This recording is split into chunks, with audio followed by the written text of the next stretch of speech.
नमस्कार। आज के सामाजिक विज्ञान शिक्षण में मैं राजेंद्र सिंह चौहान, विद्यालय शिक्षा उत्तराखंड, आपका हार्दिक स्वागत करता हूँ। आज हम कक्षा 8 के सामाजिक विज्ञान विषय के अंतर्गत भूगोल पाठ्य पुस्तक संसाधन एवं विकास के पाठ 2 भूमि, मृदा, जल, प्राकृतिक वनस्पति और वन्य जीवन संसाधन पर चर्चा करेंगे। हमारे चर्चा के बिंदु रहेंगे भूमि तथा इसके उपयोग, भूमि संसाधन का संरक्षण, मृदा, मृदा निर्माण व इसके निर्माण को प्रभावित करने वाले कारक एवं मृदा का निम्नीकरण और संरक्षण के उपाय। आइए इस पाठ का प्रारंभ दो बच्चों माम्बा और पीटर की कहानी से करते हैं। तंजानिया, जो कि अफ्रीका महाद्वीप का एक जगह है, के एक छोटे से गांव में माम्बा पानी लाने के लिए प्रातः शीघ्र उठती है। उसे बहुत दूर जाना पड़ता है और वह कुछ घंटों के बाद ही लौट पाती है। इसके उपरांत वह घर के कार्यों में अपनी माँ का हाथ बटाती है और अपने भाइयों की बकरियों की देखभाल में भी मदद करती है। उसके पूरे परिवार के पास उनकी छोटी झोपड़ी के चारों ओर चट्टानी भूमि का एक भाग है। माम्बा के पिता कठिन परिश्रम के बाद मात्र कुछ मक्का और सेम ही उगा सकते हैं। फिर भी यह उनके परिवार के साल भर के खाने के लिए पर्याप्त नहीं हो पाता है। दूसरी कहानी में पीटर न्यूजीलैंड के भेड़ पालन प्रदेश के मध्यवर्ती भाग में रहता है, जहां उसका परिवार ऊन प्रक्रमण करने का कारखाना चलाता है। ऊन प्रक्रमण से अभिप्राय ऊन की प्रोसेसिंग से है। प्रतिदिन जब पीटर स्कूल से लौटता है, वह अपने चाचा को अपनी भेड़ों की देखभाल करते हुए देखता है। उनका भेड़ों का बाड़ा कुछ दूरी पर पहाड़ियों से लगे हुए एक विस्तृत घास के मैदान पर स्थित है। वहाँ नवीनतम प्रौद्योगिकी का उपयोग करते हुए वैज्ञानिक विधि से इसका प्रबंध किया जाता है। पीटर का परिवार जैविक कृषि द्वारा सब्जियां भी उगाता है। इन दो कहानियों में हमने देखा है कि दोनों बच्चों का जो जीवन का रहन सहन है, उसमें काफ़ी अंतर है और उनके जीवन व्यतीत करने में बहुत अंतर है। यह विभिन्नता भूमि की गुणवत्ता, मृदा यानी मिट्टी, जल यानी पानी, प्राकृतिक वनस्पति, प्राणियों और प्रौद्योगिकी यानी टेक्नोलॉजी के उपयोग की भिन्नता के कारण है। इन स्थानों का एक दूसरे से भिन्न होने का मुख्य कारण इस प्रकार के संसाधनों की उपलब्धता है। अर्थात हम कह सकते हैं कि भूमि में असमानता उसमें उपलब्ध अन्य संसाधनों पर निर्भर करती है। आगे अगर हम भूमि के बारे में देखें, तो सभी महत्वपूर्ण प्राकृतिक संसाधनों में भूमि भी एक महत्वपूर्ण प्राकृतिक संसाधन है। पृथ्वी के कुल भूपृष्ठ के कुल क्षेत्रफल का लगभग 30% भाग भूमि है। भूपृष्ठ से अभिप्राय जलमंडल व स्थलमंडल दोनों के सम्मिलित भाग से है। यही नहीं, इस थोड़े से प्रतिशत के भी सभी भाग आवास योग्य नहीं है। अर्थात आवास योग्य भूमि कुल भूपृष्ठ के 30% से भी कम है। यही कारण है कि ऐसे भाग जो आवास योग्य नहीं है, निर्जन या विरल हैं। मुख्यतः भूमि और जलवायु के भिन्न भिन्न लक्षणों के कारण विश्व के विभिन्न भागों में जनसंख्या का वितरण असमान पाया जाता है। ऊबड़ खाबड़ स्थलाकृति, पर्वतों की तीव्र ढाल, जलाक्रांत संभावित निम्न क्षेत्र अर्थात ऐसे क्षेत्र जो कम ऊंचाई वाले हैं और उनके ऊपर भारी पानी आने की प्रबल संभावनाएं होती हैं, मरुस्थल या रेगिस्तानी क्षेत्र एवं सघन वन अर्थात बहुत घने जंगल वाले क्षेत्र सामान्यतः विरल तथा निर्जन हैं। उर्वर मैदानों अर्थात ऐसे समतल मैदानों जो बहुत उपजाऊ होते हैं और नदी घाटियों में कृषि के लिए उपयुक्त भूमि उपलब्ध है, इसलिए यह स्थान विश्व के सघन अर्थात घने बसे क्षेत्र हैं। भूमि के उपयोग स्लाइड में अगर हम देखें तो कुछ उपयोग हम यहाँ पर भूमि के देख पा रहे हैं। भूमि का उपयोग विभिन्न कार्यों के लिए किया जाता है, जैसे कृषि, वानिकी, खनन, सड़कों की स्थापना, उद्योगों की स्थापना आदि। इनके अलावा भी अनेक कार्यों के लिए भूमि का उपयोग होता है। साधारणतः इसे भूमि उपयोग कहते हैं। क्या आप अपनी आसपास की भूमि उपयोग के विभिन्न तरीकों की सूची बना सकते हैं? कोशिश कीजिए। आइए अब भूमि के उपयोग के कारकों को भी देख लेते हैं। भूमि का उपयोग भौतिक कारकों द्वारा निर्धारित किया जाता है, जैसे स्थलाकृति। स्थलाकृति से अभिप्राय भूमि की बनावट से है। यदि भूमि समतल है तो वहाँ खेती की जा सकती है, नगर या गांव बसाए जा सकते हैं, उद्योग या कारखाने लगाए जा सकते हैं। इसी प्रकार अन्य और भी उपयोग किए जा सकते हैं। मैदानी भाग समतल होने के कारण वहाँ के खेतों का क्षेत्रफल पहाड़ी खेतों के क्षेत्रफल से कई गुना अधिक होता है। खेती दोनों ही जगह होती है, लेकिन मैदानी क्षेत्रों में खेती व्यवसाय के रूप में होती है, तो पहाड़ी क्षेत्रों में जीवन यापन के तौर पर। वहीं यदि भूमि दलदली हो या तीव्र ढाल वाली हो या घने जंगल वाली हो, तो अभी तक गिनाए गए कार्यों के लिए तो उपयोगी नहीं हो सकती है। अर्थात स्थलाकृति जो एक भौतिक कारक है, भूमि के उपयोग को प्रभावित करता है। इसी प्रकार अगला कारक मृदा अर्थात मिट्टी है। हम जानते हैं कि अलग-अलग फसलों के लिए अलग-अलग प्रकार की मिट्टी की आवश्यकता होती है। ईंट बनाने के लिए, कच्चे घर बनाने के लिए आदि कार्यों में भी मिट्टी उपयोग में लाई जाती है।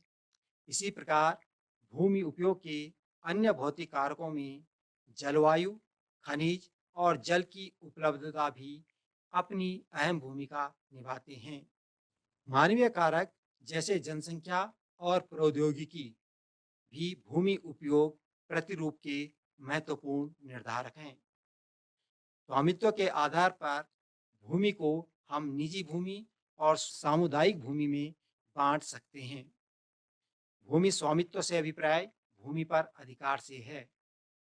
निजी भूमि व्यक्तियों के स्वामित्व में होती है, जबकि सामुदायिक भूमि समुदाय के स्वामित्व में होती है।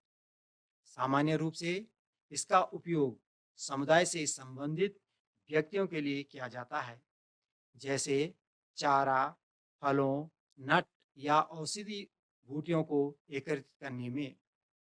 इस सामुदायिक भूमि को साझा संपत्ति संसाधन भी कहते हैं। जनसंख्या और उनकी मांग सदैव बढ़ती रहती है, लेकिन भूमि की उपलब्धता सीमित है। विश्व की जनसंख्या समय के साथ साथ बढ़ ही रही है, परंतु जैसा कि हम पूर्व में पढ़ चुके हैं कि कुल भूपृष्ठ के लगभग 30% भाग ही भूमि है, जो सीमित है और बढ़ नहीं सकती है। बढ़ती जनसंख्या तथा इसकी बढ़ती मांगों के कारण वन भूमि और कृषि योग्य भूमि का बड़े पैमाने पर विनाश हुआ है। इससे इस प्राकृतिक संसाधन के समाप्त होने का डर पैदा हो गया है। इसीलिए विनाश की वर्तमान दर को अवश्य ही रोकना चाहिए। देखिए, अब तक हम यह तो जान ही चुके हैं कि भूमि एक महत्वपूर्ण संसाधन है। इतने महत्वपूर्ण संसाधन का संरक्षण करना हमारे लिए कितना आवश्यक है, हम समझ सकते हैं। तो भूमि संसाधन का संरक्षण हम किस प्रकार कर सकते हैं, इसके कुछ बिंदु इस प्रकार हैं। सर्वप्रथम वन रोपण। वन रोपण से अभिप्राय यह है कि वनों को अधिक से अधिक उगाना या वनों को अधिक से अधिक सुरक्षित रखना। कभी-कभी जब हम इस प्रकार से वनों को सुरक्षित रखने की बात करते हैं, तो इसका अभिप्राय यह भी निकाल लेते हैं कि हमें जंगलों को नहीं काटना चाहिए। लेकिन हम यह भी जानते हैं कि यदि हम जंगलों को नहीं काटेंगे, तो हमारी आवश्यकताओं की पूर्ति किस प्रकार होगी? हमारे बहुत से विकास कार्य रुक जाएंगे। क्या ऐसा संभव है कि हमारी आवश्यकताओं की पूर्ति भी होती रहे और जंगल भी बचे रहें? ऐसा तभी संभव है जब हम जंगलों का विवेकपूर्ण दोहन करें। विवेकपूर्ण से अभिप्राय यह है कि अपनी आवश्यकताओं की पूर्ति भी करें और भविष्य के लिए भी रखें। भविष्य के लिए तभी रहेगा जब हम रोपण करेंगे। दूसरा बिंदु है भूमि उद्धार। जैसे कि हम देख चुके हैं कि भूपृष्ठ का केवल 30% भाग ही भूमि है, जो कि बहुत कम है और इसमें भी बहुत कम भूमि हमारे आवास और अन्य उपयोग के लिए उपलब्ध है। इतनी कम भूमि और धीरे-धीरे जनसंख्या बढ़ रही है, तो निश्चित रूप से जो हमारे पास खराब भूमि है या जो भूमि अच्छी थी, लेकिन अब खराब हो चुकी है, उसे ठीक करना, उसको उपजाऊ बनाना या उसको किसी उपयोग में लाना ही भूमि उद्धार कहलाएगा। तीसरा कारक होगा अतिचारण। अतिचारण जैसे कि इसके नाम से ही पता चल रहा है, अति अर्थात अधिक और चारण अर्थात चरना। अतिचारण में छोटे-छोटे पौधे जो भविष्य में वृक्ष बन सकते थे, भी नष्ट हो जाते हैं। इसीलिए अतिचारण पर रोक लगने से हम भूमि संसाधन का संरक्षण कर सकते हैं। अगला कारक है रासायनिक कीटनाशकों और उर्वरकों की विनियमित उपयोग। हम जानते हैं कि फसल उगाने के लिए हम रासायनिक कीटनाशक और उर्वरकों का प्रयोग करते हैं, क्योंकि इससे हमें उत्पादन अधिक मिलता है। लेकिन यह बहुत कम समय के लिए ही होता है। उसके बाद जमीन बंजर होने लगती है। इस प्रकार अगर हम देखें तो रासायनिक कीटनाशक और उर्वरक कुछ समय के लिए तो हमारे उत्पादन को बढ़ा देते हैं, लेकिन उसके बाद हमारी जमीन को बेकार कर देते हैं और बिना रासायनिक कीटनाशक और उर्वरकों की जितना फसल हमें मिलनी थी, बाद में उतनी भी नहीं मिल पाती है। इसीलिए रासायनिक कीटनाशक और उर्वरकों का अब जो नुकसान है, वह हम समझने लगे हैं। इसीलिए इसके नियमित उपयोग पर रोक लगाने की सलाह दी जाती है। इस तरह से अगर हम इन कुछ बिंदुओं पर अमल करें, तो भूमि जैसे महत्वपूर्ण प्राकृतिक संसाधन का बेहतर ढंग से संरक्षण कर सकते हैं। बच्चों, मृदा से अभिप्राय मिट्टी से है। पृथ्वी के पृष्ठ पर दानेदार कणों के आवरण की पतली परत मृदा कहलाती है। यह भूमि से निकटता से जुड़ी हुई है। स्थल रूप मृदा के प्रकार को निर्धारित करते हैं। मृदा का निर्माण चट्टानों से प्राप्त खनिजों और जैव पदार्थ तथा भूमि पर पाए जाने वाले खनिजों से होता है। यह अपचय की प्रक्रिया के माध्यम से बनती है। क्योंकि पृथ्वी का भूपृष्ठ बहुत अधिक विविधता वाला है, यही कारण है कि पृथ्वी पर कई प्रकार की मिट्टी पाई जाती है। भारत में पाई जाने वाली मिट्टी के 8 प्रकार हैं। खनिजों और जैव पदार्थों का सही मिश्रण मृदा को उपजाऊ बनाता है। स्लाइड में हम एक चित्र देख रहे हैं, मृदा परिच्छेदिका। आइए मृदा परिच्छेदिका को समझते हैं। मृदा परिच्छेदिका का अर्थ है सॉइल प्रोफाइल। सॉइल माने मिट्टी, मिट्टी की प्रोफाइल। अर्थात हमारी जो मिट्टी होती है, यदि हम इसके ऊपरी सतह से इसको खड़े में अर्थात ऊर्ध्वाधर में ऊपर से नीचे की ओर जहाँ तक इसकी आधार चट्टान होती है तक काटें, तो इस प्रकार मिट्टी की ऊपरी सतह से लेकर उसकी आधारभूत चट्टान तक मिट्टी का जो भाग है, इसी को हम मृदा परिच्छेदिका या सॉइल प्रोफाइल कहते हैं। इसके मिट्टी के जो भाग हैं, इसको चित्र में देख लेते हैं। सबसे ऊपर हमें ह्यूमस और वनस्पति के साथ ऊपरी मृदा दिखाई देती है। इसी के नीचे यानी इसका दूसरा भाग जो ह्यूमस और वनस्पति के नीचे वाला भाग है, बालू, गाद और क्ले के साथ उपमृदा है। इसी के नीचे जो पीले रंग का भाग दिख रहा है, वह अपक्षयित चट्टानी पदार्थ हैं और इसके नीचे इसकी जनक चट्टानें हैं। जनक चट्टानी, जनक का मतलब पिता, यानी मिट्टी जहाँ से पैदा होती है, वो चट्टानें। तो इस प्रकार यह चित्र मृदा परिच्छेद या सॉइल प्रोफाइल को दिखा रहा है। आइए मृदा के बारे में स्लाइड में दिखाए गए चित्र के माध्यम से कुछ और जानकारी प्राप्त करते हैं। पारगम्यता पारगम्यता से मतलब होता है कि मिट्टी के अंदर जो द्रव है या पानी है, वो किस मात्रा में जा सकता है, इसको हम पारगम्यता कह सकते हैं। तो पारगम्यता मिट्टी की पारगम्यता को जो निर्धारित करते हैं, वही कारक हैं उसकी जनक शैल, जहाँ से वो मिट्टी बनी है, मिट्टी का रंग, उसका गठन और उसके रासायनिक गुणधर्म, उसमें उपलब्ध खनिज की मात्रा, ये मिट्टी की पारगम्यता को निर्धारित करते हैं। दूसरा है ह्यूमस निर्माण बनने की दर। ह्यूमस वो पदार्थ होता है जो पौधों के लिए उपजाऊपन देता है। ह्यूमस निर्माण की दर को प्रभावित करने में मिट्टी के कौन-कौन से कारक काम करते हैं?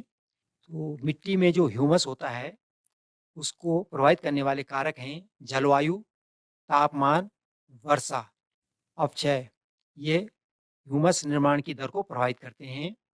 उच्चावच तुंगता और ढाल मृदा के संचय को निर्धारित करते हैं, जबकि वनस्पति जात, प्राणी जात और सूक्ष्म जीव ह्यूमस निर्माण की दर को प्रभावित करते हैं। समय मृदा परिच्छेदिका की मोटाई को निश्चित करता है। अब आते हैं मृदा निर्माण के कारक, जो मृदा निर्माण में अपनी अहम भूमिका निभाते हैं। मृदा निर्माण के मुख्य कारक जनक सेल का स्वरूप और जलवायविक कारक हैं। ये जलवायविक कारक में तापमान, आर्द्रता, वर्षण, वर्षा आदि बिंदु आ जाते हैं। मृदा निर्माण के अन्य कारक उसकी स्थलाकृति यानी उसका आकार प्रकार, जैव पदार्थों की भूमिका और मृदा निर्माण के संगठन में लगा हुआ समय है। अलग-अलग स्थानों में ये भिन्न-भिन्न हैं। मृदा का निम्नीकरण और संरक्षण के उपाय। मृदा का निम्नीकरण से मतलब मिट्टी का कमजोर हो जाना या उसका उपजाऊपन कम हो जाना।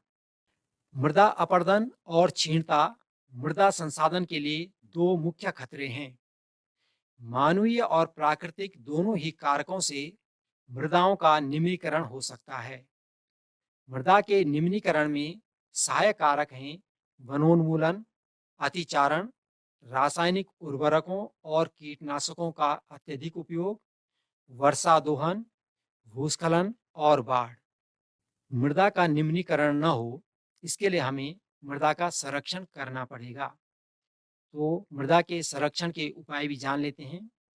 मृदा संरक्षण के उपायों में मल्च बनाना। जब हम पौधों के बीच अनावृत भूमि जैव पदार्थ जैसे प्रवाल से ढक देते हैं, इससे मिट्टी की आर्द्रता यानी नमी रुकी रहती है। इसी को मल्च बनाना कहते हैं। इससे भी मिट्टी का संरक्षण होता है। दूसरा है वेदिका फार्म या वेदिका कृषि या सीढ़ीनुमा कृषि। चौड़े समतल सोपान अथवा वेदिका तीव्र ढालों पर बनाए जाते हैं ताकि सपाट सतह फसल उगाने के लिए उपलब्ध हो जाए।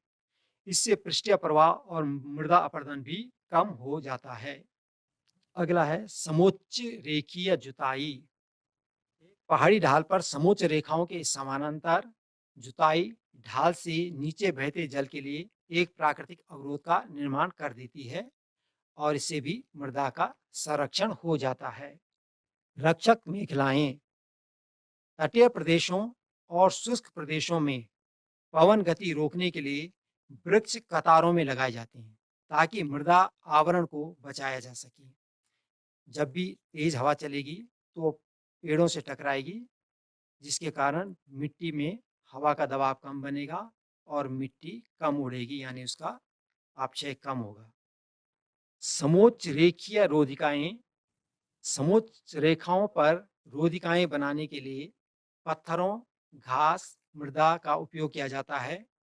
रोधिकाओं के सामने जल एकत्रित करने के लिए खाइयां भी बनाई जाती हैं। चट्टान बांध यह जल के प्रवाह को कम करने के लिए बनाए जाते हैं। यह नालियों की रक्षा करते हैं और मृदा क्षति को रोकते हैं।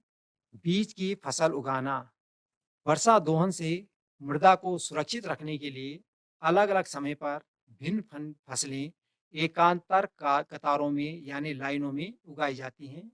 इसी को बीज की फसल उगाना कहते हैं। इस प्रकार मृदा संरक्षण की हमने जो कुछ विधियां देखी हैं, उनमें था मल्च बनाना, वेदिका फार्म या वेदिका कृषि, समोच्च रेखीय जुताई, रक्षक मेखलाएं, समोच्च रेखीय रोधिकाएं, बीज की फसल उगाना और चट्टान बांध। अब तक हमने जो भी चर्चा की है, उसको हम मूल्यांकन के अंतर्गत एक बार पुनः देखते हैं। प्रश्न 1, भूमि निम्नीकरण के कोई 2 कारण लिखिए। भूमि निम्नीकरण के यूं तो कई कारण हैं, लेकिन कृषि और आवास, इनके कारण भूमि निम्नीकरण होता है। प्रश्न 2, भूमि को महत्वपूर्ण संसाधन क्यों माना जाता है? देखिए, क्योंकि भूमि ही आधार है हर कार्य के। जो आधार है वो भूमि ही है। भूमि में ही हम सब कुछ कर सकते हैं, इसीलिए भूमि एक महत्वपूर्ण प्राकृतिक संसाधन है। प्रश्न 3, निम्न में से कौन सा कारक मृदा निर्माण का नहीं है? समय, मृदा का गठन या जैव पदार्थ? तो समय मृदा निर्माण में अहम भूमिका निभाता है, जैव पदार्थ भी निभाते हैं, तो इसका सही उत्तर है मृदा का गठन। प्रश्न 4, निम्न में से कौन सी विधि तीव्र ढालों पर मृदा अपरदन को रोकने के लिए सर्वाधिक उपयुक्त है? तो इसका सही उत्तर है वेदिका कृषि, यानी सीढ़ीनुमा खेत। प्रश्न 5, निम्न में से कौन सा प्रकृति के संरक्षण के अनुकूल नहीं है? बल्ब को बंद कर देना चाहिए जब आवश्यकता न हो, या नल को उपयोग के बाद तुरंत बंद कर देना चाहिए, या खरीदारी के बाद पॉलीपैक को नष्ट कर देना चाहिए? तो इसका सही उत्तर है ग, खरीदारी के बाद पॉलीपैक को नष्ट कर देना चाहिए। तो आज हमने चर्चा की है भूमि तथा इसके उपयोग, भूमि संसाधन का संरक्षण, मृदा, मृदा निर्माण एवं मृदा निर्माण को प्रभावित करने वाले कारक, और मृदा का निम्नीकरण और संरक्षण के उपाय पर। अब आपके लिए गृह कार्य है। विश्व में जनसंख्या का असमान वितरण है। क्या हमारे क्षेत्र में भी जनसंख्या का असमान वितरण है? यदि हाँ, तो देखिए कहाँ घनी आबादी है और कहाँ कम आबादी है, और फिर इसके कारणों को ढूंढिए और लिखिए। आशा है पाठ समझ में आया होगा। मिलते हैं अगले शिक्षण में, तब तक के लिए धन्यवाद।